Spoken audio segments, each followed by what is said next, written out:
It was the year 2012, and I was just a few months away from turning 14. I was sitting at home on YouTube just browsing through some videos, when all of a sudden I come across something very interesting. Something that was going to change my life as I knew it.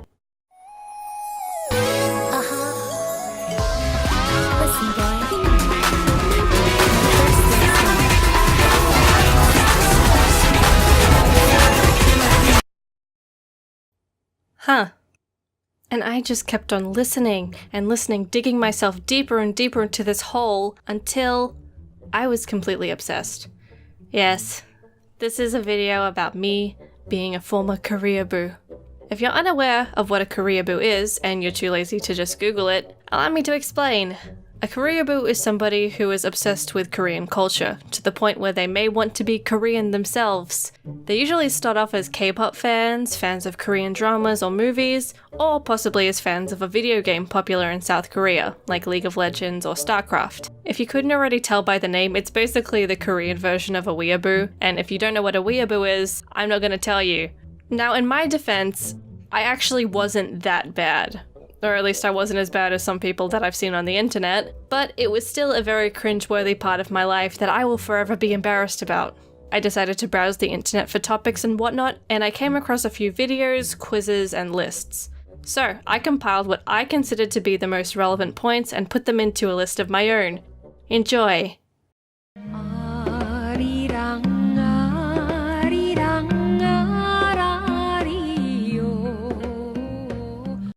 Number 1. Okay, I will wholeheartedly admit that I have used random Korean words in a sentence before. Yes, feel free to judge me. But I only ever did it once. Other than that, I didn't really try to act Korean.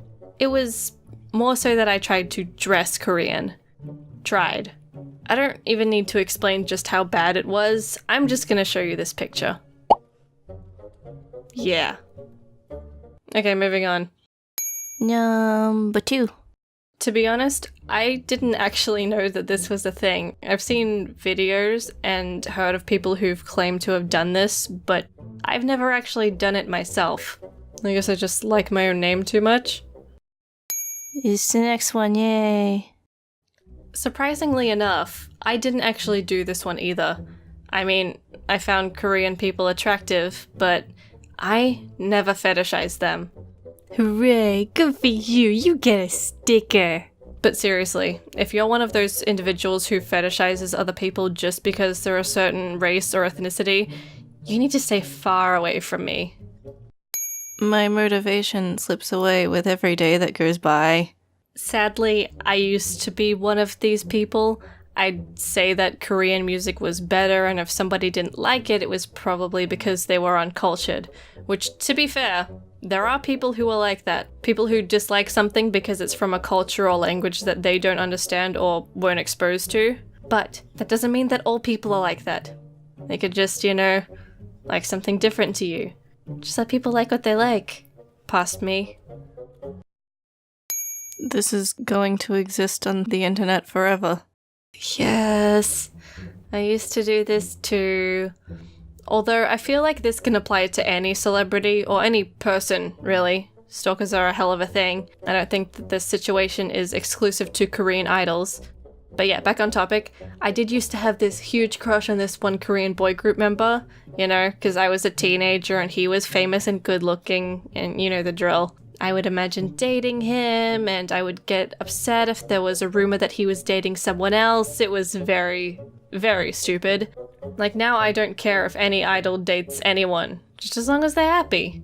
Which is how it should work. If you're a fan of someone, you should support them, and you shouldn't get angry when they have a love life. Stop it. Yeah, I never learned how to count this high, so... Unfortunately, my answer to this used to be yes as well. I did do this. Luckily, I grew out of it and became a rational adult. I realized that South Korea wasn't this utopian society that I had created in my mind.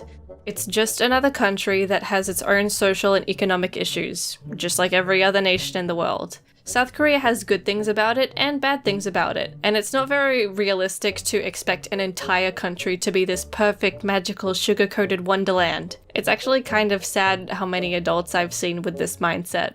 Maybe not towards South Korea, maybe towards another country. You know what I'm referring to. I am so glad that I mentally developed past all of this stupidity. So, those were 6 things that I personally deemed to be side effects of being a Koreaboo. I had a lot of sad recollections while writing this. Now, some may be wondering how I stopped doing all of these things.